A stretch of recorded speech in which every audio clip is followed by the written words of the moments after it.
He had only accidentally snapped at his superior, and as a result, he was thrown straight into the frontline battlefield, without even knowing where the safety catch on his weapon was.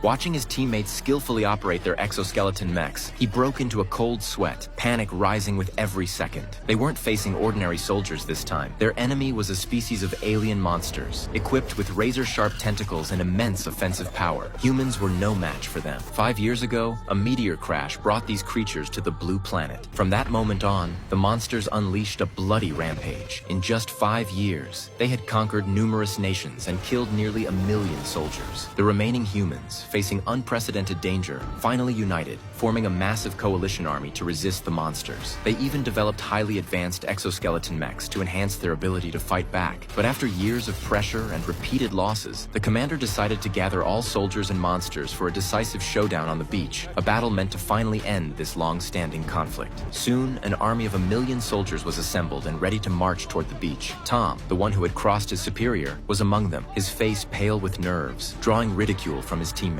There's a dead guy in it. As his teammates laughed at him, a shell suddenly struck the transport plane. The cabin was breached, and several soldiers who hadn't even reached the battlefield were instantly killed, while the remaining troops were forced to make an early jump. But their ropes were still attached to the transport plane, spinning wildly in the air. Countless shells rained down like birdshot. Only when the plane was completely destroyed did their ropes finally snap, sending them plummeting toward the ground. Fortunately, the exoskeleton armor saved Tom's life. Around him, however, chaos reigned. Missiles streaked unpredictably through the air, transport planes were blown apart, and soldiers who had just celebrated a safe landing were instantly crushed into bloody messes.